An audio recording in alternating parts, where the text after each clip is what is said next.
వాక్యము ఎక్కడుంది? మీ నోట, మీ హృదయములో, మీ యొద్ద. మోషే చెప్పిన మాటలే మనం లాస్ట్ వీక్ చూసాం కదా, క్రాస్ రిఫరెన్స్ కూడా డ్యూటరానమీలో. వాక్యం ఎక్కడుంది? నీ యొద్ద, నీ నోట, నీ హృదయంలో. దేవుని వాక్యం మీకు ఇచ్చాడు, అది మీరు చదువుతున్నారు, మీకు నేర్పించబడుతుంది, మీ హృదయంలోకి అది ప్రవేశిస్తుంది. ఆ వాక్యాన్ని మీరు ఆశ్రయిస్తే, మీ సొంత క్రియలను ఆశ్రయించడం కాదు, ఆ వాక్యాన్ని ఆశ్రయిస్తే మీరు బ్రతుకుతారు. మీకు రక్షణ, మీకు దేవునితో సంబంధం. ఎప్పుడు? ఆ వాక్యాన్ని ఆశ్రయిస్తే, ఆ వాక్యాన్ని మీరు గైకొంటే, ఆ వాక్యాన్ని మీరు హత్తుకుంటే.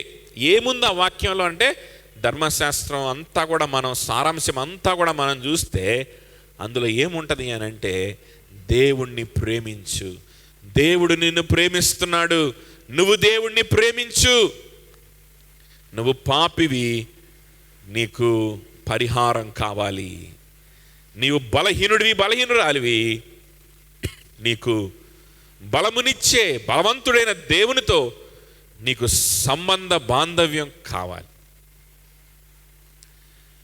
నువ్వు బలహీనుడివి, కానీ దేవుడు బలవంతుడు, ఆయనతో నీకు సంబంధం కావాలి, ఆయనతో నీకు సాంగత్యం కావాలి, ఆయన ఇచ్చే క్షమాపణ నీకు కావాలి. నీ జీవితంలో నీ సొంత శక్తిని ఉపయోగించి దేవునికి ఇష్టమైన విధంగా నువ్వు మారలేవు. లాస్ట్ వీక్ మాట్లాడుకున్నాం, కొంతమంది చెప్పేటువంటి డైలాగులు కదా,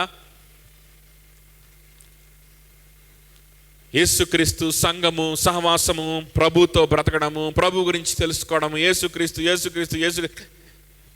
24 గంటలు యేసుక్రీస్తేనా? మన ఉద్యోగాల్లో, మన యొక్క వ్యాపారాల్లో, మన యొక్క వాటిల్లో మనం మంచిగా ఉండాలి, దేవుని గణపరచాలి, మంచిగా అభివృద్ధి అవ్వాలి అని మాట్లాడే డైలాగులు అవి ఎంత దౌర్భాగ్యమైన మాటలు మనం చూసాం కదా, ఉపయోగం లేని మాటలు. ఇక్కడ పౌలు అదే అంటున్నాడు, ఏంటి నువ్వు సాధించేది, ఏంటి నువ్వు చూపించేది, ఏంటి నువ్వు లోకానికి ప్రూవ్ చేసేది? ఏం ప్రూవ్ చేస్తావు? ఎంత ప్రూవ్ చేసినా మళ్ళీ నేను అవమానించాడు ఒకడు ఉంటాడు. జీవితాంతం ప్రూవ్ చేసుకుంటానే ఉంటావా? జీవితాంతం మనుషుల దగ్గర నుంచి మెప్పు కోసం అడుక్కుంటేనే ఉంటావా? జీవితాంతం నీ సాటిస్ఫాక్షన్ కోసం నువ్వు ఎదురు చూస్తూనే ఉంటావా? లేదు, నేను ఇంకొంచెం మంచిగా ఉంటే అప్పుడు బాగుండు. ఏంటి నువ్వు మంచిగా ఉండేది ఏంటి? నీ వల్ల కాదు. ధర్మశాస్త్రం ఏం చెప్తుంది, దేవుని వాక్యం ఏం చెప్తుంది అంటే, నీ వల్ల కాదు. నా వల్ల ఎందుకు కాదు? నేను అసలు అబద్ధం చెప్పకుండా నేను మంచిగా ఈ సంవత్సరం అంతా ఉన్నాను, ఈజీగా నేను పరిశుద్ధంగా ఉండగలను, నేను ఎటువంటి వ్యభిచారం చేయలేదు తెలుసా, నేను ఎటువంటి నరహత్య చేయలేదు తెలుసా అని మనం అంటుండగానే ధర్మశాస్త్రం బాబు ఆగాగు, అంతటితో అయిపోలేదు, ఇంకోటి ఉంది, నీ పొరుగు అనేది ఏది కూడా నీ హృదయంలో కూడా నువ్వు ఆశించకూడదు అని ధర్మశాస్త్రం వచ్చి ఇంకొకటి వేసిద్ది అనమాట, ఆజ్ఞ. అదేయంగా నర్రే ఇందులో నేను మిస్ అయిపోయానే, మళ్ళా డిసప్పాయింట్ అవుతావు. ఎప్పటికి నువ్వు సాటిస్ఫై అవుతావు? ఎప్పటికి దేవుణ్ణి సాటిస్ఫై చేయగలుగుతావు? అది అయ్యే పనేనా? అది అయ్యే పని కాదు అని ధర్మశాస్త్రమే మనకు తెలియజేస్తూ ఉంటుంది. అది అయ్యే పని కాదు. ఈ వాక్యము నీకు ఇచ్చిన దేవుని యొక్క మనస్సు నువ్వు తెలుసుకో, నువ్వు చేయాల్సిందే. ఈ వాక్యమే నీకు మార్గం కూడా చూపిస్తూ ఉంది. నువ్వు పాపివి, నీ పాపం నుంచి నీకే నువ్వే విడుదల పొందలేవని చెప్తుంది. అన్నిట్లో నువ్వు లోబడినా, అన్నిట్లో పర్ఫెక్షన్ సాధించినా ఏదో ఒక దాంట్లో టప్పని పడిపోతావు అని వాక్యమే చెప్తుంది. నీకు శక్తి కావాలి, నీ బలహీనతలు నేను అధిగమించడానికి నీకు కృప కావాలి, క్షమాపణ కావాలి. కృప ఎప్పుడు దొరుకుద్ది? దేవుని దగ్గరికి వెళ్తే, దేవుని దగ్గర నుంచి సహాయాన్ని కోరుకుంటే ఆయన సహాయం చేస్తాడు. నువ్వు దేవుని దగ్గరికి ఎప్పుడు వెళ్ళగలవు? ఎలా వెళ్ళగలవు? ఆయన దగ్గర నుంచి నీకు క్షమాపణ కోరుకొని ఆయన దగ్గర నీ పాపాన్ని ఒప్పుకుంటే నువ్వు ఆయన క్షమాపణ నీకు దక్కితే అప్పుడు ఆయనను సహాయం అడగగలుగుతావు. ఆ సహాయం నువ్వు పొందుకొని నీ బలహీనతల్ని నువ్వు అధిగమించగలుగుతావు కదా, అంతే కదా. అసలు ఆయన దగ్గర నువ్వు వెళ్ళే పరిస్థితులు నువ్వు లేకపోతే నీ బలహీనతలుగా అధిగమించడానికి శక్తి ఎవడిస్తాడు? నీకు క్షమాపణ వచ్చిందా? ఫస్ట్ ఆఫ్ ఆల్ నువ్వు క్షమాపణ అడిగావా ప్రభువు దగ్గర? అడగకపోతే నీకు బలహీనతల నుంచి నీకు శక్తి అధిగమించడానికి శక్తి ఎట్లా వస్తుంది? జీవితంలో రాదు. కాబట్టి మీకు కావాల్సింది పాప క్షమాపణ అని ధర్మశాస్త్రమే ఇండైరెక్ట్గా మనుషులకు చెప్తా ఉంటుంది. అందుకని మోషే ఏమన్నాడంటే, బాబు అన్నీ ఈ వాక్యంలోనే ఉన్నాయి, మీరు జాగ్రత్తగా గమనించండి. మీరు ఆ వాక్యంలో ఉన్న కొన్ని పద్ధతులు, కొన్ని క్రియలు, కొన్ని ఏం చేస్తే ఈ ధర్మశాస్త్రాన్ని భలే ఫాలో అవుతున్నాడు రా అనే పేరు వస్తుంది, ఏం చేస్తే వస్తుంది ఆ పేరు అని మాత్రమే మీరు ఆలోచించి ఏం చెయ్యాలి అని పాయింట్ 1, పాయింట్ 2, పాయింట్ 3 రాసుకుని అవి చేసుకొని సాటిస్ఫై అయ్యి మనుషుల దగ్గర నుంచి మెప్పు పొందుకోవడం కాదు. మొత్తం చదవండి సరిగ్గా. మొత్తం చదివితే మీకు అర్థమవుద్ది దేవుని మనసేంటో.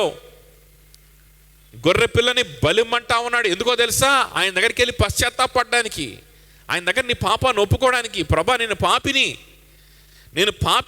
నీ ఉగ్రతకి, నీ నుండి సంహారానికి నేను పాత్రుణ్ణి, కాబట్టి నాకు బదులుగా ప్రభా ఇదిగో నీ గొర్రెపిల్ల, దేవుని గొర్రెపిల్ల బలైపోతా ఉంది, నాకు బదులుగా గొర్రెపిల్ల బలైపోతా ఉంది, రక్తం కారుస్తూ ఉంది. ఆ స్థానం నాది, నేను ఒప్పుకుంటున్నాను. ఆ గొర్రెపిల్ల వలె నేను వధింపబడవలసిన వాడిని, ఆ గొర్రెపిల్ల రక్తం వలె నా రక్తం పారవలసిన పరిస్థితి, నేను అంత అపరాధిని నీ దృష్టిలో అని ఒప్పుకోవడానికి బలి అర్పణ అనేటువంటిది పెట్టాడు ప్రభు.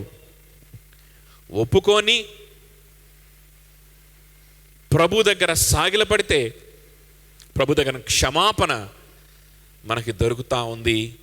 అలానే మన బలహీనత నుంచి బయటికి రావడానికి కూడా మనకు శక్తి దొరుకుతుంది. ప్రభా ప్రార్థిస్తున్నాను, నన్ను క్షమించావు, నాకు బదులుగా ఈ గొర్రె పిల్లని నువ్వు వధించావు, కాబట్టి నాకు సహాయం చేయి, మరలా ఈ పొరపాటు నేను చేయకుండా సహాయం చేయమని ప్రభుని వాళ్ళు అడుగుతూ ఉన్నప్పుడు ప్రభు వాళ్ళకి శక్తినిస్తాడు, వాళ్ళతో సంబంధం కలిగి ఉంటాడు ప్రభు.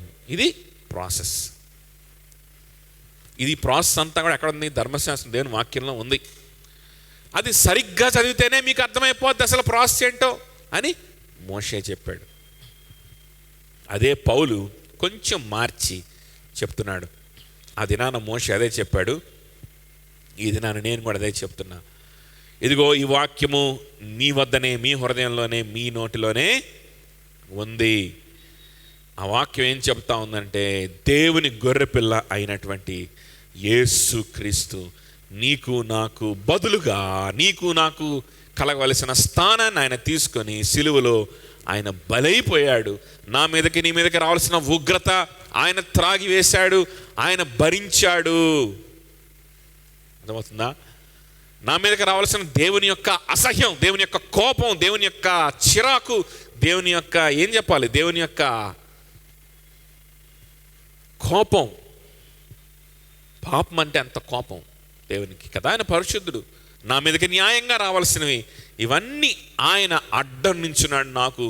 ఆ కోపానికి, ఆ కోపమంతా ఆయనే తీసుకున్నాడు తన శరీరంలో, నా మీదకి నీ మీదకి రాకుండా. ఇది సత్యవాక్యం. ఈ వాక్యము నీ నోటనే, నీ వద్దనే ఉంది. మోషే కూడా చెప్పాడు. అయితే అప్పుడు మోషేకి యేసుక్రీస్తు గురించి తెలీదు, గొర్రెపిల్ల గురించి చెప్పాడు. ఇప్పుడు దేవుని గొర్రెపిల్ల ఎవరో కాదు, ఇప్పుడు దాకా మీరు వధిస్తా వచ్చినటువంటి, బలిస్తా వచ్చినటువంటి గొర్రెపిల్ల ఎవరికో సాదృశ్యం అనుకుంటున్నారేమో, ఇదిగో ఈ యేసుకు సాదృశ్యమే. ఈ యేసునే సూచిస్తుంది ఆ గొర్రెపిల్ల. ఈయన అసలైన గొర్రెపిల్ల ఈయన అని అక్కడ పౌలు వివరిస్తూ ఉన్నాడు. సో విశ్వాస వాక్యం అంటున్నాడు, అది మేము ప్రకటించిన విశ్వాస వాక్యమే. ఇప్పుడు మేము ప్రకటిస్తున్న విశ్వాస వాక్యమే అప్పుడు మోషే కూడా చెప్పాడు. విశ్వాసముతో దీన్ని నేను అంగీకరించాలి. విశ్వాసముతో ఆ గొర్రెపిల్ల నా కోసం బలైపోతుంది, నాకు బదులుగా బలైపోతుందని అంగీకరిస్తే పాప క్షమాపణ, ఆ పాపం నుండి విడుదల.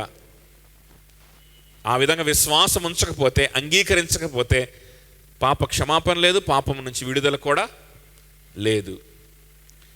కాబట్టి ఇది విశ్వాస వాక్యం. మేము కూడా అదే చెప్తున్నాం, కాకపోతే ఇప్పుడు ఇంకా క్లారిటీగా చెప్తున్నాం. ఆ గొర్రెపిల్ల ఎవరో కాదు, ఇదిగో మీ కళ్ళ ఎదుట వధింపబడినటువంటి యేసుక్రీస్తు, ప్రత్యక్షంగా వధింపబడినటువంటి దేవుని గొర్రెపిల్ల ఆయన యేసుక్రీస్తు అనే దేవుడు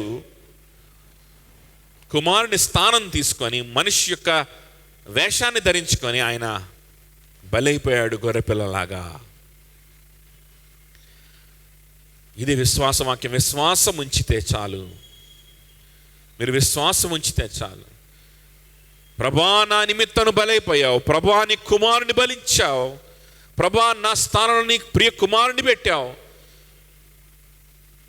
కేవలం ఒక గొర్రెనో కేవలం ఒక మేకనో అయితే అది వేరే విషయం. ఇప్పుడైతే మా కళ్ళ ఎదుట అబ్బా ఇదివరకు మా పితరులు చేసినటువంటి గొర్రెపిల్ల బలివ్వడము, మేకపిల్లని బలివ్వడము, ఆ ఎడ్లని బలివ్వడము, ఆ జంతువులు, ఆ బలి పశువులు కూడా ఎవరికి సాదృశ్యం?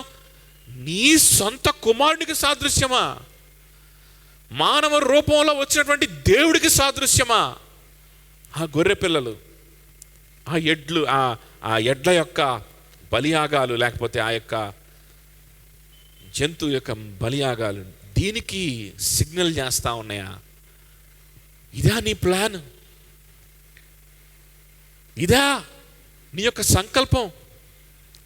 దీని గురించి అన్నమాట ప్రవక్తలు ప్రవచించింది. ఒక దాసుడుగా వస్తాడు దేవుడు, దాసుడుగా ఒక ఆయన రాబోతున్నాడు. ఆయన వధింపబడతాడు, ఆయన శ్రమను పొందుతాడు, ఆయన దేవుని యొక్క నిజమైన దాసుడు. ఎందుకంటే ఆయన దేవుని కుమారుడు, ఆయన దేవుడే అని ప్రవక్తలు ప్రవచించింది నీ గురించేనా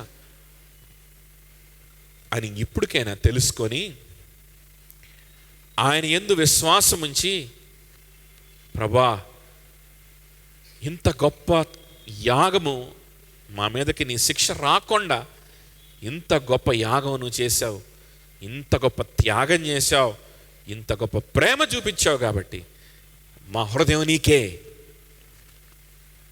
మా ఆలోచనలు నీకే, నా షెడ్యూల్స్ నీకే. ఇది ఎక్కడ జరిగే కార్యం ఇదంతా కూడా? చెప్పండి, ఎక్కడ జరిగేది? లోపల జరిగేదా లేకపోతే మనం ఏదైనా సాధించి చూపించమంటున్నాడా? చెప్పాలి. హృదయంలో జరిగే కార్యం ఇది. విశ్వాసం, విశ్వాస వాక్యాన్ని అంగీకరించడం. 8వ అధ్యాయంలో 8వ వచనంలో విశ్వాస వాక్యం ఇదే అని చెప్తా ఉన్నాడు. మీ హృదయంలోనే ఉంది అని చెప్తా ఉన్నాడు. హృదయంలోనే అంగీకరించమంటున్నాడు. 9వ వచనం చూడండి. అదేమనగా యేసుక్రీస్తు ప్రభు అని. ఏంటి ఆ విశ్వాస వాక్యం ఏంటని ఇంకొంచెం విడమర్చి చెప్తా ఉన్నాడు. ఏంటి ఆ విశ్వాస వాక్యం?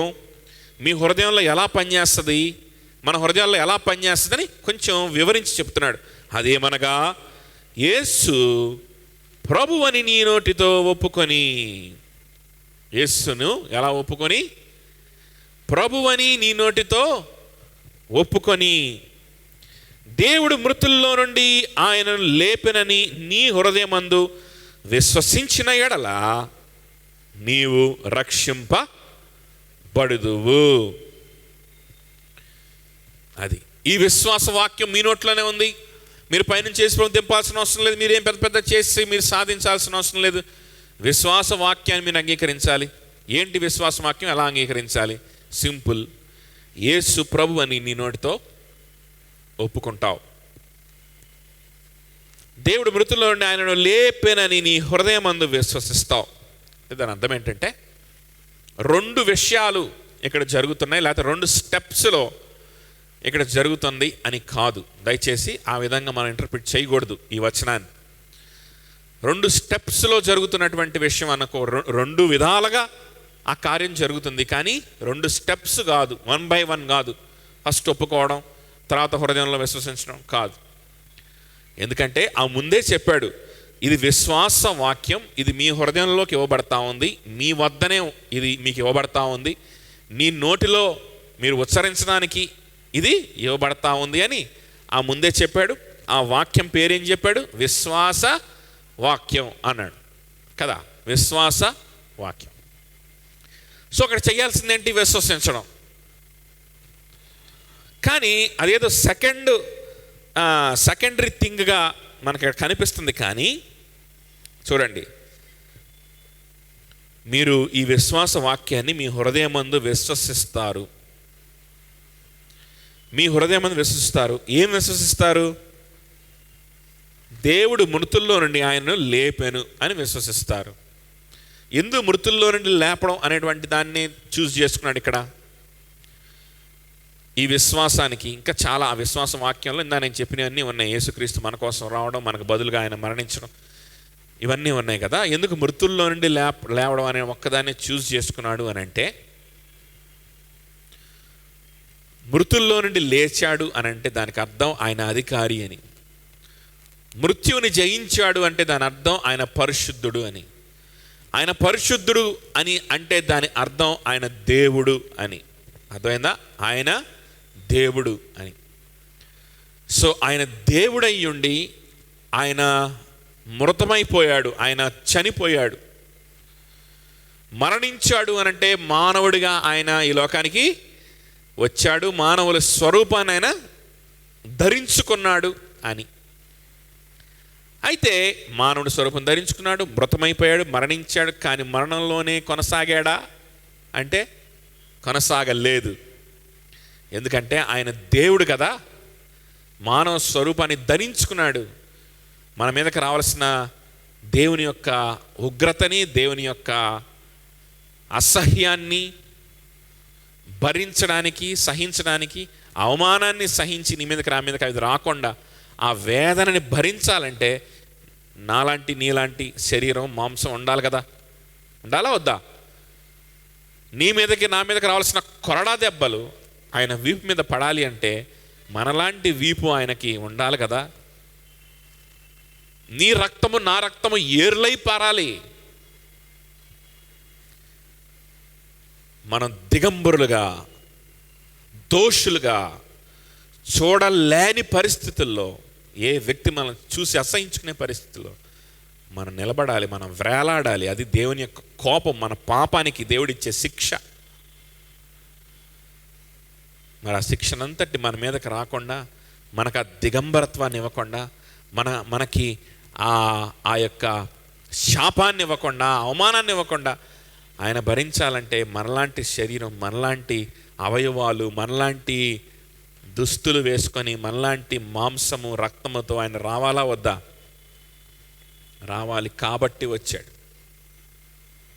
కదా. ఆ విధంగా వచ్చినటువంటి దేవుడు ఆయన మరణించాడు. కానీ ఆయన దేవుడు కనుక మరణాన్ని జయించి 3వ దినాన తిరిగి లేచాడు. ఆయన రాజుగా తిరిగి లేచాడు. ఆయన ఈరోజు రాజుగా ఉన్నాడు, సింహాసనం మీద ఉన్నాడు పరలోక రాజ్యంలో. ఆయన అంగీకరిస్తే, ఆయనే దేవుడని సాగిలపడితే, మన హృదయాన్ని ఆయనకి ఇస్తే, మనల్ని తన బిడ్డలుగా చేసుకొని మన ప్రతి బలహీనతలో మనకు సహాయం చేయడానికి ఆయన సిద్ధంగా, కృప చూపించడానికి సిద్ధంగా ఆయన ఉన్నాడు. ఇవన్నీ కూడా సింపుల్ టర్మ్లో చెప్పాలి అంటే ఆయన మృతులలో నుండి లేచాడు అని నమ్మితే ఇవన్నీ అందులో వచ్చేస్తాయి. కాబట్టి అందుకని ఆయన మృతుల్లో నుండి దేవుడు ఆయనను లేపాడని హృదయంలో అంగీకరించండి అంటున్నాడు. అంగీకరిస్తే ఆటోమేటిక్గా ఇంకొకటి జరుగుద్ది. అంటే లేయర్ బై లేయర్ వెళ్తున్నాడు. ఇవన్నీ సైమల్టేనియస్గా జరిగే విషయాలే, కాకపోతే లేయర్స్గా డిసెక్ట్ చేస్తున్నాడు ఒక మనిషి జీవితాన్ని పౌలు. సో బయటికి హృదయంలో ఏం చేస్తావు? ఆయన మృతుల్లో నుండి లేచాడని విశ్వాసం ఉంచుతావు, విశ్వాస వాక్యాన్ని నువ్వు అంగీకరిస్తావు. అంగీకరిస్తే బయటికి ఏం జరుగుద్దంటే నువ్వు నోటితో యేసుక్రీస్తుని ప్రభు అని నువ్వు ఏం చేస్తావు? ఒప్పుకుంటావు. యేసుక్రీస్తు నా ప్రభువు అని ఒప్పుకుంటావు. ప్రపంచం ముందు ఒప్పుకుంటావు. ఒప్పుకోవడం అంటే వెళ్ళి అందరికీ చాటింపేసి అందరికీ వినిపించేలాగా మైక్ పెట్టి చెప్పడం కాదు. అలాగైతే చాలా ఈజీ అయిపోద్ది కదా. ఏముంది, ఫేస్బుక్లో మనం పెట్టామంటే 1000 మందికి ఈజీగా తెలిసిపోద్ది యేసు ప్రభువుని నమ్ముకున్నానని. అది కాదు అక్కడ విషయం. ఆయన ప్రభు అని ఆయనను కేవలం ప్రకటించడం మాత్రమే కాదు, నువ్వు ఒప్పుకోవాలి. అది ముఖ్యం. నువ్వు ఒప్పుకోవాలి, ఆయన నా ప్రభు అని నువ్వు ఒప్పుకోవాలి. నీ చదువు అనే ఏరియాలోకి నువ్వు వెళ్ళినప్పుడు నువ్వు ఒప్పుకోవాలి, నా ప్రభు యేసుక్రీస్తు, నా చదువు కాదు. ఈ చదువుని చదివేటువంటి క్రమంలో నేను ఎలా నడవాలి, ఎలా ముందుకెళ్ళాలి, ఎప్పుడు ఏం చేయాలి, ఎలాగ నా టైం స్పెండ్ చేయాలనే విషయం నాకు డిక్టేట్ చేసే డిక్టేటర్ ఉన్నాడు. నన్ను నడిపించే రాజు ఉన్నాడు, ప్రభువు ఉన్నాడు.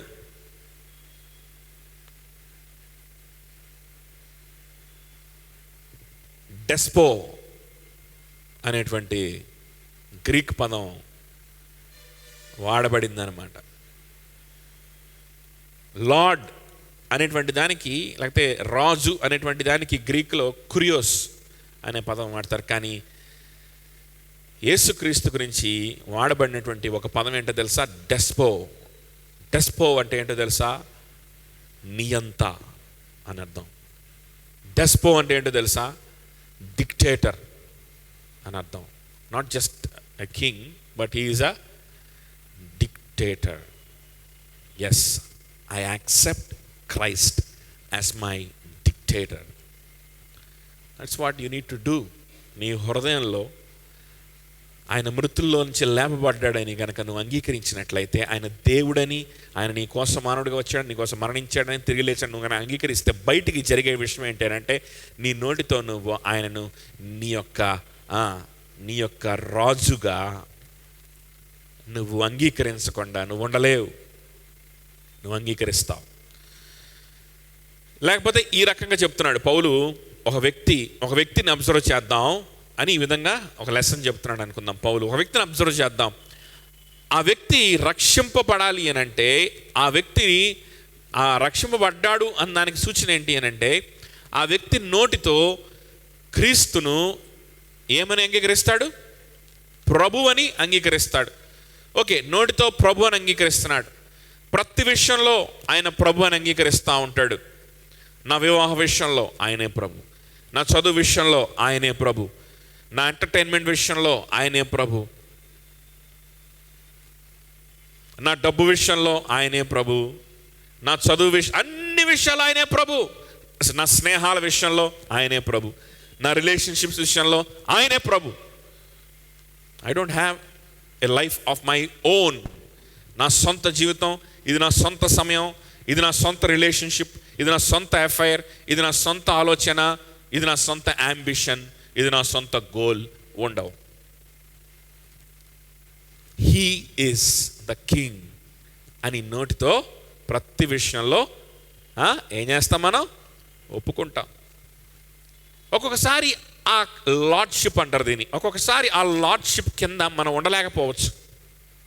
ఒక్కొక్కసారి ఆయన ప్రభుత్వం కింద మనం ఒక్కొక్కసారి కొన్నిసార్లు మన బలహీనతలను బట్టి, పాప స్వభావాన్ని బట్టి ఒక్కొక్కసారి ఉండలేకపోవచ్చు. కానీ దేవుడు సహాయం చేస్తాడు. మన పశ్చాత్తాపడతాం, ప్రభు ఉండలేకపోయాను, నా సొంత ఆలోచనలు వచ్చినాయి, క్షమించాను ప్రభుని అడుగుతాం, ప్రభు క్షమిస్తాడు, సరి చేస్తాడు. లేదు ప్రభా నేను ఒప్పుకున్నానంతే, లేదు ప్రభా ఇది తప్పు.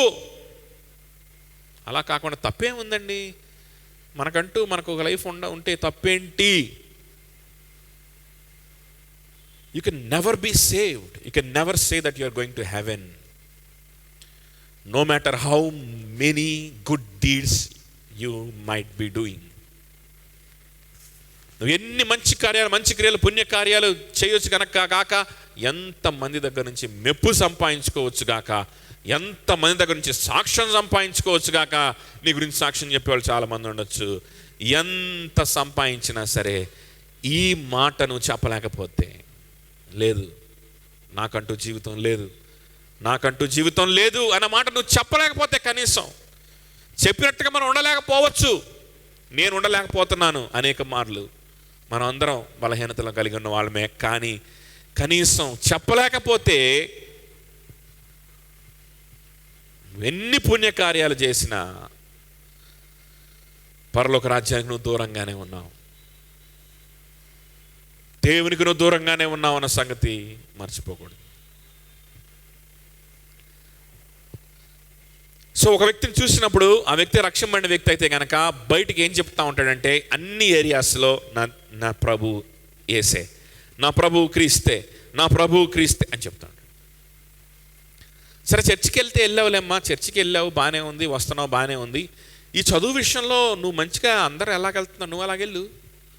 ఈ ఉద్యోగ విషయంలో అందరూ ఎలాగెళ్తున్నారు, నువ్వు అలాగెళ్ళు. సరే చర్చికి వెళ్తున్నావు, నేర్చుకుంటున్నావు, వస్తున్నావు, అంతా బాగానే ఉంది. ఇదిగో ఈ రిలేషన్షిప్ విషయంలో, ఈ ఫ్రెండ్షిప్ విషయంలో నీ మనసు చెప్పింది చెయ్యి, నీ హృదయం చెప్పినట్టు చెయ్యి, నీ శరీరం చెప్పినట్టు చెయ్యి అని మనకు సలహాలు వస్తూ ఉంటాయి. మన సొంత హృదయంలో నుంచి సలహాలు రావచ్చు, బయట నుంచి రావచ్చు, ఎక్కడి నుంచి అయినా రావచ్చు. అలా వచ్చినప్పుడు మీరు చెప్పగలరా, no, my Lord is Christ, I have accepted him as my Lord. అరే ఈ రిలేషన్షిప్ విషయంలో సరదా, జస్ట్ ఎంటర్టైన్మెంట్ కదా, ఇందులో నీకంటూ ఒక నీ హృదయాన్ని నువ్వు ఫాలో అయితే ఏంటి తప్పు? కొంచెం just for fun sake. No, Christ is the Lord over my fun, Christ is the Lord over my entertainment. No, Christ is the Lord over my friendship. Christ is the Lord over everything in my life అని నువ్వు చెప్పగలమా? కనీసం చెప్పగలగాలి అంట. At least అలా ఉండలేకపోవచ్చు, ఒప్పుకుంటున్నా, నేను ఉండలేకపోవచ్చు అనేక సార్లు. కానీ అట్లీస్ట్ చెప్పగలుగుతామా? మనం ఉండలేకపోయినప్పుడు నో, నేను చేసేది తప్పు. అనేక మంది నువ్వు తప్పు చేస్తున్నావు ఏంట్రా, నువ్వు తప్పు చేసేది ఏంట్రా, నువ్వు చాలా మంచోడు, నువ్వేమన్నా వ్యభిచారం చేస్తున్నావా, నువ్వేమన్నా నరహత్య చేస్తున్నావా, నువ్వేమన్నా అబద్ధాలు ఆడేవాడో, మోసాలు చేసేవాడివా, నువ్వు తప్పు చేయడం ఏంటి? నువ్వు మంచిగా ఉన్నావు, ప్రశాంతంగా ఉండు, మంచిగా అందరిలాగా బ్రతుకు. నో, తప్పు. అది ఎలా తప్పు అవుద్ది అనేది ఎవరికి అర్థం కాదు, ఒక ప్రభు బిడ్డకు తప్ప. ఎలా తప్పు అంటున్నావు? అందరూ ఇలానే చేస్తున్నారు కదా, అందరు ఇలానే ఎంటర్టైన్ అవుతున్నారే, అందరు ఇలాగనే ఉన్నారే, అందరు ఇలాగనే ఉద్యోగాలు చేసుకుంటున్నారే, అందరు ఇలాగనే చదువుకుంటున్నారే, ఇది తప్పని నువ్వు ఎలాగంటున్నావు అని అంటే అది వాడికి అర్థం కాదు. బయటవాడికి, ప్రభు బిడ్డకు అర్థమవుతుంది ఇది తప్పు. ఎందుకంటే ఈ విషయంలో యేసు క్రీస్తుని నేను ప్రభువుగా నేను కలిగి ఉండలేకపోతున్నాను, ఇది తప్పు. నేను కొనసాగలేని ఇట్లాగా, నేను కొనసాగకూడదు ఇట్లాగా. ప్రభు యొక్క రాజ్యం, ప్రభు యొక్క ప్రభుత్వం ఇదిగో ఈ పలానా ఈ విషయంలో కూడా వచ్చేయాలి. ఇదిగో పలానా వివాహ విషయం, పలానా ఫ్రెండ్షిప్ విషయం, పలానా జాబ్ విషయం, పలానా చదువు విషయం, ఈ విషయాల్లో కూడా ఎవరు ప్రభుత్వం వచ్చేయాలి, ఎవరి యొక్క డిక్టేటర్షిప్లో ఉండాలి. ఇవన్నీ కూడా క్రీస్తు నా dictator. Jesus is my despot, he's my dictator, he's my Lord అని కనీసం రక్షింపబడిన వ్యక్తి అయితే చెప్పగలుగుతాడంట. ఓకే, చెప్తున్నాడా? ఓకే, మంచిగా చెప్తున్నాడు, బాగుంది.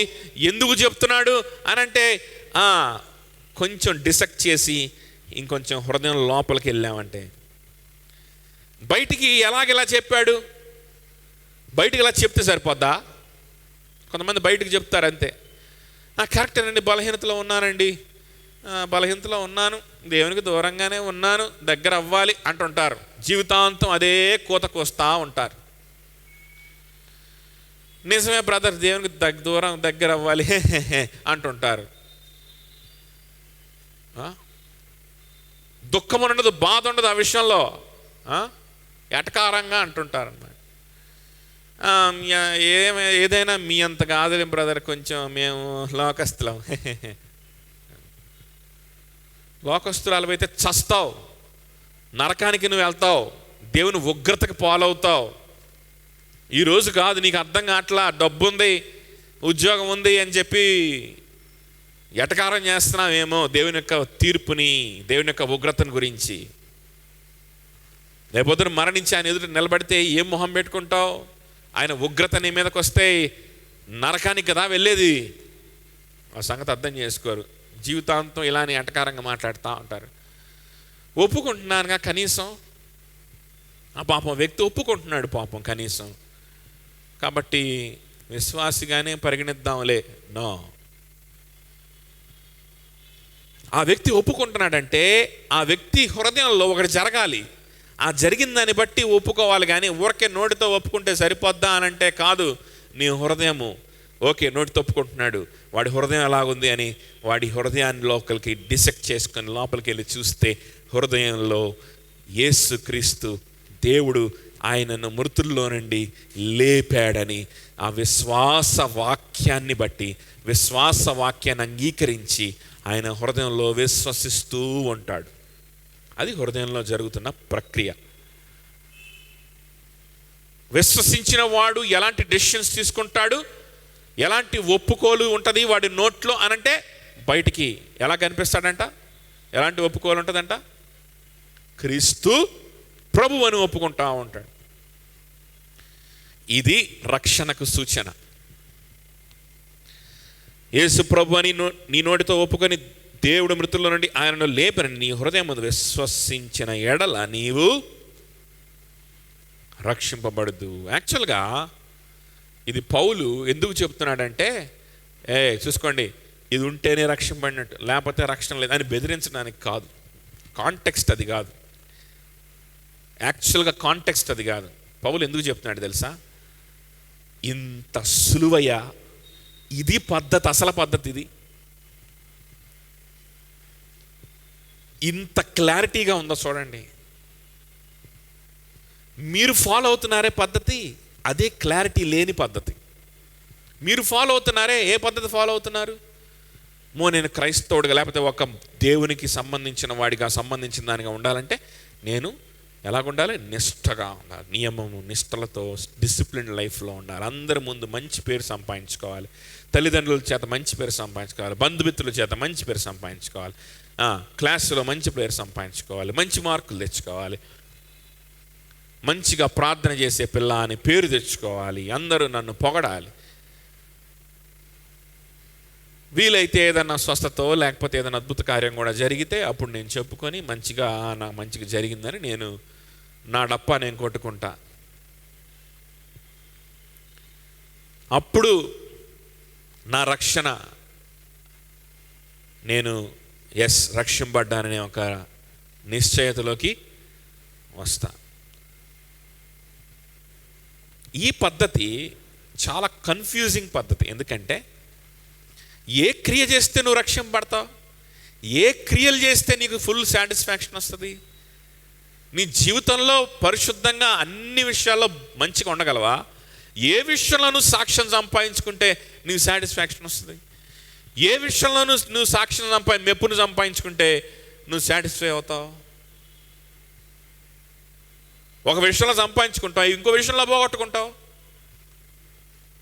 ఎన్ని విషయాలు సంపాదించుకోవాలి? ఎంత ప్రయాసపడాలి? ఎప్పుడు దాకా ఆగుతావు?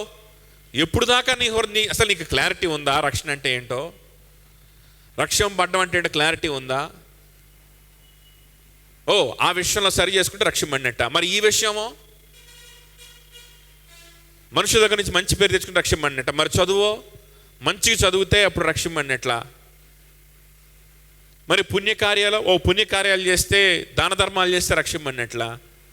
మరి ఆలోచనలో ఉండాల్సినటువంటి పవిత్రత, ఆలోచనల పవిత్రత ఉంటే రక్షింపడినట్లా? మరి ప్రేమ ఉందా నీకు? ఏ విషయంలో మనం సాధించగలుగుతాం చెప్పండి? మన సొంత శక్తి ఉపయోగించి ఏ విషయంలో మనకి అసలు మొత్తానికి అసలు రక్షణ ఎట్లా పడతావు బాబు, నువ్వు రక్షణ పడతావా అని అంటే క్లారిటీ లేదు.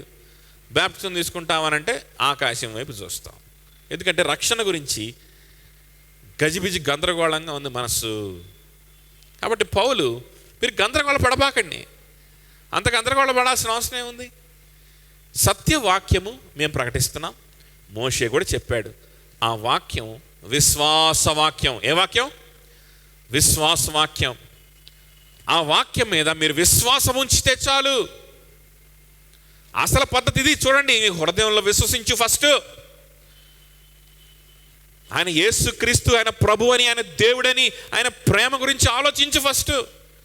నేనేంది, నా పరిస్థితి ఏంది, నన్ను అందరూ మంచి వాళ్ళు అనుకుంటున్నారా, అనుకోవట్లేదా, నేను మంచి పనులు చేస్తున్నానా, చేయట్లేదా, నేను నేను నేనని ఆలోచించుకుంటే నీ జీవితంలో రక్షణ పడవు.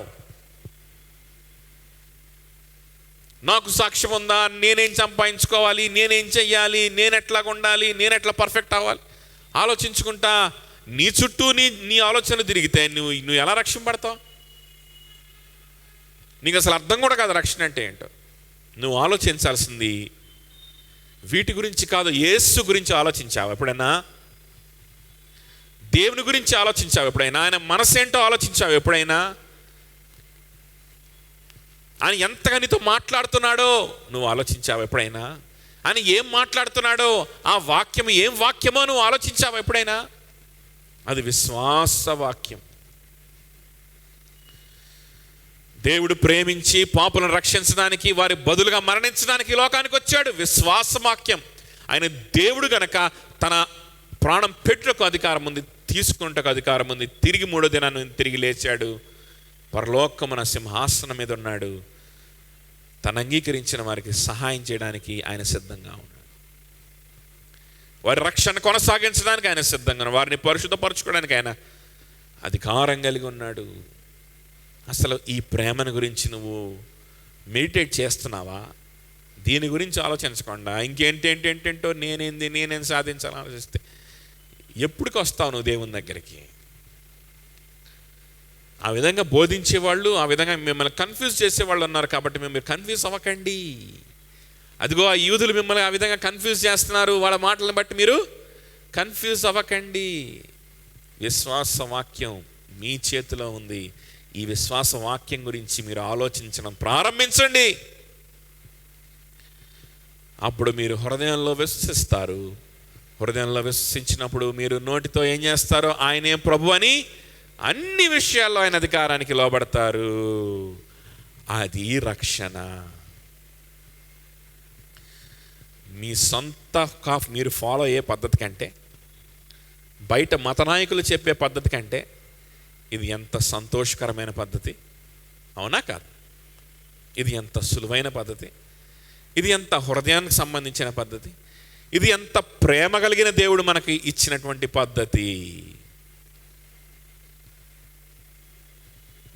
దేవుని ప్రేమ మనకి కనిపించేటువంటి, ప్రతిబింబించేటువంటి పద్ధతి కదా ఇది. మత నాయకులు చెప్పిన దానికంటే కూడా పౌలు వివరిస్తా ఉన్నాడు.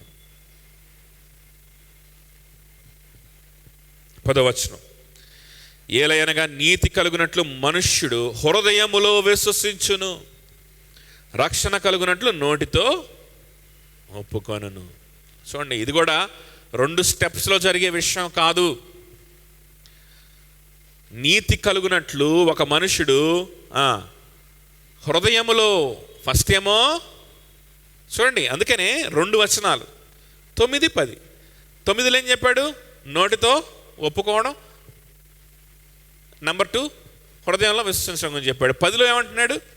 హృదయంలో విశ్వసిస్తాడు, దాన్ని బట్టి నోటితో ఒప్పుకుంటాడు అంటున్నాడు. దాని అర్థం ఏంటంటే అసలు ఈ 2 సైమల్టేనియస్గా జరిగే విషయాలు అని అర్థం. అర్థమైందా? ఇది ముందు ఇది వెనకాలని చెప్పలేము. 9లో ఏమో ఇది ముందు ఇది వెనకాలంటున్నాడు, 10లో ఏమో అది ముందు ఇది వెనకాలంటున్నాడు. విషయం ఏంటంటే 2 ఒకేసారి జరుగుతాయి. ఒక మనుషుడు నీతిమంతుడిగా దేవుని ఎదుట ఎలా నిలబడతాడు? దేవుని దృష్టిలో నీతిమంతుడు ఎలా అవుతాడు? దేవునితో సంబంధం ఎలా కలిగి ఉంటాడు అని అంటే వాడు హృదయములో విశ్వసించినప్పుడు. రక్షణ కలుగునట్లు నోటితో ఒప్పుకుంటాడు, హృదయంలో విశ్వసిస్తాడు, దేవుడు నీతిమంతుడిగా వాడిని ఎంచుకుంటా ఉన్నాడు. నీతిమంతుడిగా దేవుడు ఎంచుకున్నాడంటే రక్షణ కలిగినట్టేగా. నీతిమంతుడిగా దేవుడు ఎంచుకున్నాడు అంటే పాపానికి రావాల్సిన నీతిమంతుడిగా ఎంచుకోవడం అని అంటే జస్టిఫై చేసుకోవడం. అంటే చూడండి, ఇంగ్లీష్లో ఏముందంటే with the heart one believes and is justified. Justified అంటే అది కోర్టులో వాడేటువంటి భాష, కోర్టులో ఉండేటువంటి జడ్జి వాడేటువంటి భాష. ఒక వ్యక్తి మీద ఉన్నటువంటి నేరము ఆ వ్యక్తి మీద నుంచి తొలగించబడినప్పుడు జడ్జి ఏం చేస్తాడంటే, ఈ వ్యక్తి ముద్దాయి కాదు, ఈ వ్యక్తి నేరస్తుడు కాదు, ఈ వ్యక్తి నీతిమంతుడు, నేను తీర్పు తీరుస్తున్నాను అంటాడు. That means that person is justified. ఆ వ్యక్తి నీతిమంతుడుగా ఏం చేయబడ్డాడు? తీర్చబడ్డాడు. సో దేవుడు అనేటువంటి జడ్జ్ ఈ వ్యక్తి అపరాధి కాదు, ఈ వ్యక్తి నీతిమంతుడు అని మనల్ని ఎలా తీరుస్తాడు, ఎప్పుడు తీరుస్తాడు అంటే మన హృదయంలో విశ్వసించినప్పుడు. హృదయంలో విశ్వసించినప్పుడు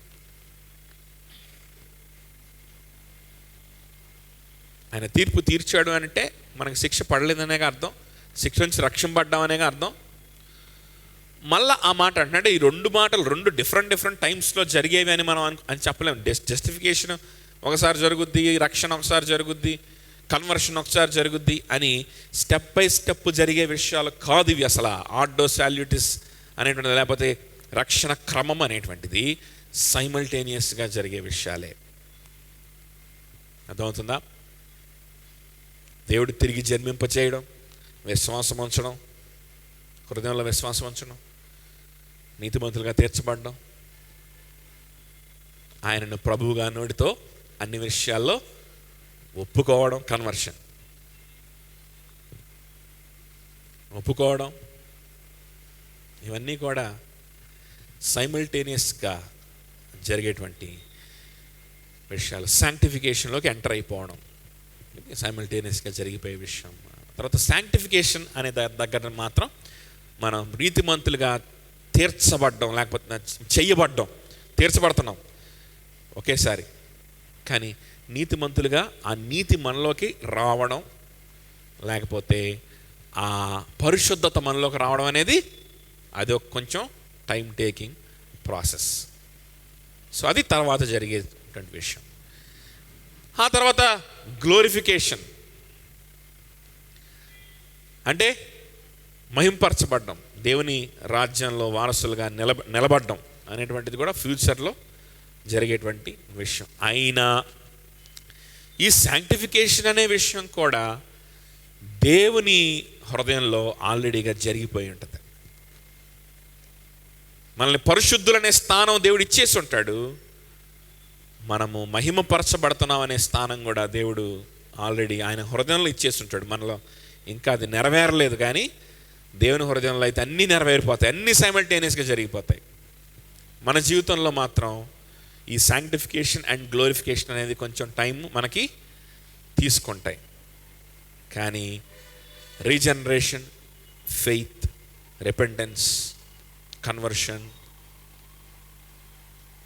జస్టిఫికేషన్ అనేటువంటివి మాత్రం they are simultaneously. Adoption of the Spirit కూడా, పరిశుద్ధాత్మ దేవుని యొక్క సహవాసంలోకి మనం రావడం, ఇవన్నీ కూడా సైమల్టేనియస్గా జరిగిపోతాయి. వీటిని డిసెక్ట్ చేసుకుంటా ఉంటే ఒక్కొక్క స్టేజ్లో మనం అవి కనిపించుకుంటా ఉంటాయి. కానీ అవన్నీ ఒకసారి జరిగినవే. అవన్నీ జరిగిన వ్యక్తిని డిసెక్ట్ చేస్తున్నాడు లేయర్ బై లేయర్. పైన లేయర్లో ఆయన ఒప్పుకోవడం కనిపిస్తుంది. కొంచెం లోపలికి వెళ్తే లోపల లేయర్లో ఆయన యొక్క ఫెయిత్ కనిపిస్తుంది. అసలు దీని బ్యాక్గ్రౌండ్లో పైన ఏం జరిగింది పరలోకంలో అంటే అతను జస్టిఫై చేయబడడం మనకు కనిపిస్తూ ఉంది. రక్షింపబడ్డం మనకి కనిపిస్తూ ఉంది, నరకం నుంచి, శిక్ష నుంచి కదా, దేవునితో సంబంధం. కాబట్టి నీతి కలుగునట్లు మనుషుడు హృదయంలో విశ్వసిస్తున్నాడు, రక్షణ కలుగునట్లు నోటితో ఒప్పుకుంటున్నాడు. మళ్ళా చూడండి, అంటే హృదయంలో అంగీకరిస్తే సరిపోద్ది అనమాట. అంగీకరిస్తున్నా అని అంటే నువ్వు నోటితో అంగీకరిస్తున్నావా, నువ్వు కేవలం పైన నీ మనసులో ఊరికే మెకానికల్గా అంగీకరిస్తున్నావా, లేకపోతే ఆ నోటితో అంగీకరించిన దానికి హృదయానికి లింక్ ఉండాలి? నోటితో నువ్వు చెప్పిన మాటలకి హృదయానికి ఏముండాలి? లింక్ ఉండాలి. ఈ లింక్ బ్రేక్ అయిపోతే ఏదైనా చెప్పచ్చు. ఇది దాని అర్థం. ఇది ఇప్పుడు ఆ ప్యాసేజ్కి ఉన్నటువంటి మెయిన్ అర్థం అదే. నోటితో చెప్తావు, హృదయంలో విశ్వసిస్తావు, ఈ రెండింటికి లింక్ ఉండాలి. నేను లోపల నేను అనుకున్నానులే, నేను విశ్వసిస్తాను, ఆడేదో నాకు చెప్తున్నాడు, కానీ చర్చికి సరిగ్గా వెళ్ళట్లేదు, దేవుని గురించి ఇంకా తెలుసుకోవడానికి నేను ఇంట్రెస్ట్ చూపించట్లేదంట, రక్షింపబడమంటున్నాడు. ఆడికి ఏం తెలుసు నేను రక్షింపబడ్డాను ఎప్పుడు? చర్చికి వెళ్తేనేనా ఏంటి? వాక్యం చదివితేనేనా ఏంటి? నేను ఎప్పుడో రక్షింపబడ్డాను. నా హృదయానికి తెలుసు, నాకు తెలుసు. తెగిపోయింది, లింక్ తెగిపోయింది. నీకు తెలుసు అనుకుంటున్నావు, బాగానే ఉంది, నువ్వు సాటిస్ఫై అవుతున్నావు, బాగానే ఉంది. ఏ విషయంలో అయినా సరే నువ్వు నో చెప్తున్నావా? ఏ విషయంలో అయినా సరే నో. నా ప్రభు, ఆయన ప్రభు. చదువు విషయంలో ఆయనే ప్రభు, అన్ని విషయంలో ఆయనే ప్రభు, డబ్బు విషయంలో ఆయనే ప్రభు, వివాహ విషయంలో నో, ఆయనే ప్రభు అంటున్నావా? లింక్ లేదుగా. ఎలా నిశ్చయిత వస్తుంది నీకు? నువ్వు రక్షణ పడ్డావని ఎలా ప్రభువులో సంతోషిస్తావు? నువ్వు సంతోషించలేవు. ఇన్ని నాటకాలైనా ఆడొచ్చు, వెళ్ళి ఉత్తుత్తి బ్యాప్టిజాలు తీసుకోవచ్చు, ఎక్కడో భక్తులుగా ఏదో చేసుకోవచ్చు, రకరకాల ఇట్లా చేసేవాళ్ళు చాలామంది ఉంటారు. కానీ లింక్ లేదుగా. రక్షణ లేనంటే నిజంగా రక్షణ అంటే ఎట్లా ఉంటుందంటే లింక్ ఉంటుంది. హృదయంలో విశ్వసిస్తే అది నీ జీవితంలో బయటికి కనిపిస్తుంది. నువ్వు బయటికి చెప్తున్నావు అనంటే హృదయంలో దానికి లింకు ఉండాలి.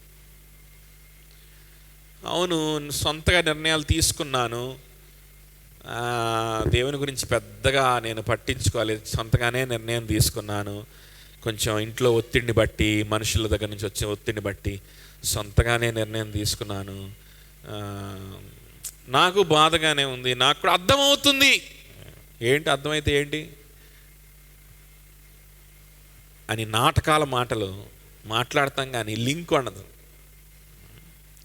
బయటికి మొహం అంతా జేవిరించుకొని అంటుంటాం, కానీ లోపల ఏముండదు, హృదయంలో లింక్ ఉండదు.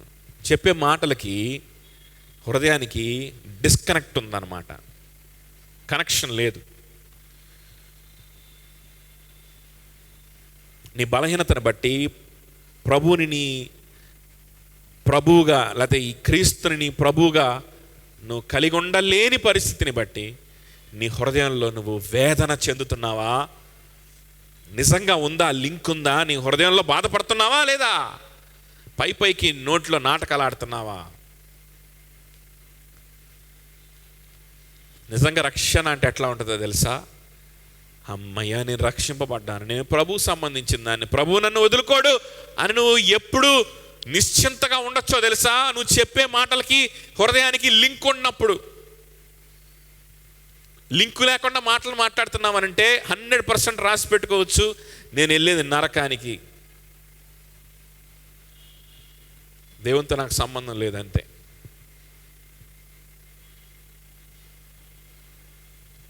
లింక్ ఉంటుంది. లింక్ ఉన్నప్పుడు హృదయంలో నువ్వు బాధపడతావు, హృదయంలో నువ్వు విశ్వసిస్తావు, ప్రభా నువ్వే నా అధికారిగా ఉండాలి, కానీ నీ అధికారం కింద నేను ఇదిగో పలానా విషయంలో నేను ఉండలేకపోయాను ప్రభా, నన్ను క్షమించు ప్రభా, ఇంకెప్పుడు ఇలా ఉండకూడదు ప్రభా, నువ్వే నాకు అధికారిగా ఉండాలని ప్రభు సన్నిధిలో సాగిలపడి ఆయన కృపని, ఆయన యొక్క అధికారాన్ని ఇంకా మనం ఏం చేస్తాం? కోరుకుంటాం. అవునా? కనెక్షన్ ఉంటే అప్పుడు నిశ్చయత పొందుకోవచ్చు. ఉందిలే, కనెక్షన్ ఉంది, నేను దుఃఖపడ్డాను ప్రభు సన్నిధిలో, పశ్చాత్తాపడి ఇంకెప్పుడు నేను అలాంటి పరిస్థితి నా హృదయంలోకి నేను రానివ్వను. ప్రభు తప్ప ఇంకా ఎవ్వడి మాటే కావచ్చు, నా సొంత ఆలోచనే కావచ్చు, నా మీద ఏలుబడి నేను చెయ్యనివ్వను అని నిర్ణయించుకొని డిటర్మిన్డ్గా ముందుకెళ్తా ఉన్నప్పుడు నిశ్చింతగా ఉండొచ్చు. నేను వెళ్ళేది పరలోక రాజ్యానికి. ఈరోజు మరణించిన నేను వెళ్ళేది ఎక్కడికి? పరలోక రాజ్యానికి. పరలోక రాజ్యానికి. ప్రభు నిమిత్తం శ్రమ అనుభవిస్తూ, ప్రభు నిమిత్తం దూషింపబడుతూ, ప్రభు నిమిత్తం మనుషుల్ని కోల్పోతూ, ప్రభు నిమిత్తం సొంత వారిని కోల్పోతూ నేను ఉంటా ఉన్నప్పుడు ఎంత ప్రెషర్ వచ్చినా, ఎంత నా మీద ఎవరు ఏలుబడి చేయడానికి ప్రయత్నించినా నేను ఎవరిని ఏలనివ్వను. నన్ను ఏలాల్సింది ఎవరు? నా ప్రభు, నా క్రీస్తు అని కనీసం నేను పోరాడతాను.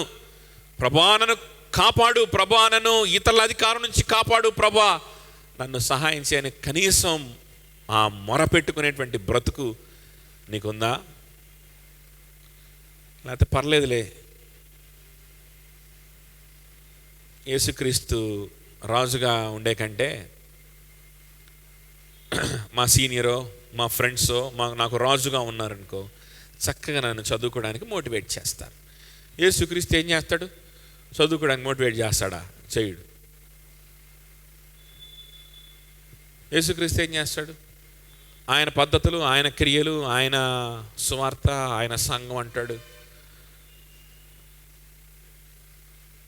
ఆయన ఆరాధన అంటాడు, ఆయన స్వార్థ ప్రకటన అంటాడు, ఆయనకు సాక్షిగా ఉండడం అంటాడు, ఆయన మహింపరచడం అంటాడు. కానీ మనకి కెరీర్ ఓరియంటేషన్ ప్రోగ్రామ్ చేయడు కదా యేసు ప్రభు. కాబట్టి వీళ్ళు చేస్తారు కాబట్టి వీళ్ళే మనకు రాజులుగా ఉంటే బెటర్, కొంచెం మోటివేషన్ వస్తుంది అని నీ హృదయంలో ఉండి బయటికి నాటకాలు ఆడితే, ఇదేమో నీ హృదయంలో బయటికేమో నాటకాలు ఆడితే, ప్రభు పిచ్చివాడు కాదు, వెర్రివాడు కాదు, నీకు కూడా నిశ్చయత రాదు, నీ విశ్వాసం సరైంది కాదు.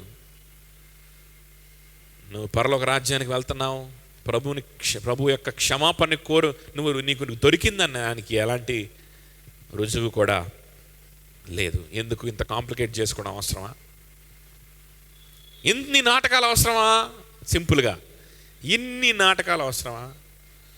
ఎక్కువ నాటకాలు ఆడే వాళ్ళకి ఎక్కువ స్ట్రెస్లో ఉంటారు, తొందరగా జబ్బులు వస్తాయి, షుగర్లు, బీపీలు వస్తాయి. ఎక్కువ నాటకాలు ఆడకూడదు. ఇన్ని నాటకాలు అవసరమా? సింపుల్గా ఇవన్నీ కాదు, సింపుల్గా నా ప్రభు నాకు రాజు అనుకోండి, స్ట్రెస్ ఏం ఉండదు. ఎవడెన్ని మాటలన్నా, ఎవడు మనల్ని గెంటేసినా, ఎవడు మనల్ని కాదనుకున్నా, ఎవడు మనల్ని తృణీకరించినా, అవమానించినా, ఎవడు మనల్ని హింసించినా స్ట్రెస్ ఉండదు. స్ట్రెస్ వస్తుంది అని అంటే వాడి మాటలను బట్టి కాదు, వాడి హింసను బట్టి కాదు, నీ హృదయంలో వేరే రాజులు ఉన్నారు అని అర్థం. యేసు క్రీస్తుని ఒక్కనే రాజుగా కలిగి ఉంటే స్ట్రెస్ ఉండదు. ఎవరిని ఏదైనా మాట అనగానే స్ట్రెస్ వస్తుంది కదా. ఏదైనా క్లిష్టమైన పరిస్థితి రాగానే, ఏదైనా మాటలు రాగానే, ఏదైనా రాగానే వెంటనే బొమ్మని స్ట్రెస్ వస్తుంది. ఎందుకంటే వెంటనే ఆ రాజస్థానాన్ని ఎవడో ఆక్యుపై చేస్తున్నాడు. ఆ మాటలు అన్న వ్యక్తో, లేకపోతే నీ సొంత ఈగోనో ఏదో ఆక్యుపై చేస్తుంది. ప్రభు లేడు సింహాసనం మీద. రక్షింపడ్డావు అంటావా? దేవుని రాజ్యానికి వెళ్తున్నా అంటావా? కనీసం నో, నా ప్రభువే సింహాసనం మీద ఉండాలనే ఆలోచన వెంటనే కనీసం వస్తుందా? అదే బాగుంది అనుకుంటున్నావా? ఇదే బాగుందిలే, ఇలానే స్ట్రెస్ పడతా ఉంటే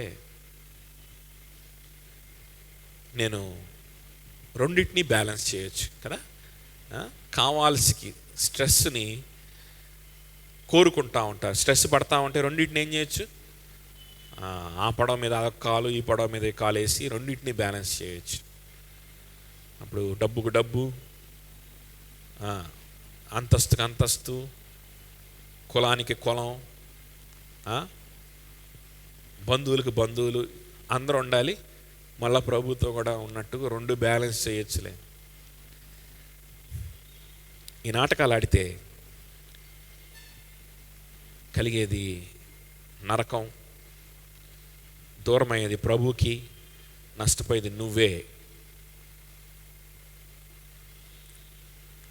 విరిగి నలిగిన హృదయంతో, దైవచిత్తానుమైన చింతతో, బాధతో, దుఃఖముతో ప్రభు సన్నిధికి వెళ్ళి చూడు, నీ స్ట్రెస్ మొత్తం తగ్గిపోద్ది. ఎందుకంటే వాళ్ళెవ్వరూ నా మీద ప్రభువులు కాదు కదా, నా ప్రభువే కదా, నా క్రీస్తే కదా నా మీద ప్రభు. ఎవడేమైనా అయితే నాకేంటి, ఎవడేమి మాట్లాడితే నాకేంటి, ఎవడు నన్ను దూషిస్తే నాకేంటి, నా జీవితం మీద ప్రభువు రాజు నా యేసయ్య. నా యేసయ్య. నా జీవితము మనుషుల దృష్టిలో నాశనం అయిపోయినట్టుగా కనిపించవచ్చు, మనుషుల దృష్టిలో ఓడిపోయిన వాడిగా కనిపించవచ్చు, మనుషుల దృష్టిలో కొన్ని విషయాలు నేను కోల్పోవచ్చు. కానీ నా రాజు యేసయ్య కదా, ఆయన ఇష్టానుసారంగా నా జీవితాన్ని నడిపించుకుంటున్నాడు. నిశ్చయత వచ్చేస్తుంది. రక్షణ ఆనందం అంటారు దాన్ని. స్ట్రెస్సు 5 నిమిషాల్లో జీరోకి వస్తుంది. రావట్లేదు, 4-5 రోజులు అట్లాగనే కొట్టుకుంటున్నాం గిలగిల అని అంటే నువ్వు రక్షింపబడలేదు. దయచేసి ఇప్పుడే రక్షింపబడితే బాగుపడతావు. అలాంటి డౌట్ లేదు, ఎటువంటి డౌట్ కూడా లేదు. You are not save. ఇప్పుడైనా ప్రభువుగా ఆయన అంగీకరిస్తే, ప్రభా నిన్ను ప్రభువుగా నేను అంగీకరించలేదు, నన్ను క్షమించు, నాకు రక్షణ ఇవ్వు, నాకు రక్షణ ఇవ్వు అని కనీసం ఇప్పుడైనా ఆయన సన్నిధిలో గోజారితే, ఎప్పుడో రక్షింపబడ్డాం అని ఊహలో ఉండొచ్చు, కానీ నువ్వు రక్షింపబడలేదు. కానీ రక్షింపబడ్డం ఎంత ఈజీ కదా, ఎంత సులువు కదా, హృదయానికి సంబంధించింది కదా, హృదయంలో కార్యం చేసే దేవుడు కదా, హృదయాన్ని మాత్రమే కోరుకునే దేవుడు కదా. అది ఇస్తే పోలా, అధికారాన్ని ఆయనకి ఇచ్చేస్తే పోలా, మనుషుల్ని వాళ్ళ మాటల్ని వాళ్ళు చేసేటువంటి ఆ ప్రతి విషయాల్ని మోసుకోకపోతే ఎందుక దౌర్భాగ్యమైన బ్రతుకు, నరక సంబంధమైన బ్రతుకు? వాటన్నిటిని హృదయంలోంచి తీసి పారేసి ప్రభుకి ఆ హృదయాన్ని ఇచ్చేస్తే ఎంత స్ట్రెస్ రిలీఫ్ అవుతుంది, ఎంత సంతోషంగా ఉంటాం, ఎంత రక్షణానందాన్ని పొందుకుంటాం. మిస్ అయిపోతున్నారు ఎవరన్నా ఇలాంటి జీవితాన్ని? ఇక మీదట మిస్ అవ్వకండి. నరకానికి వెళ్తున్నారేమో, జాగ్రత్త పడండి. ప్రార్థన చేసుకుందాం.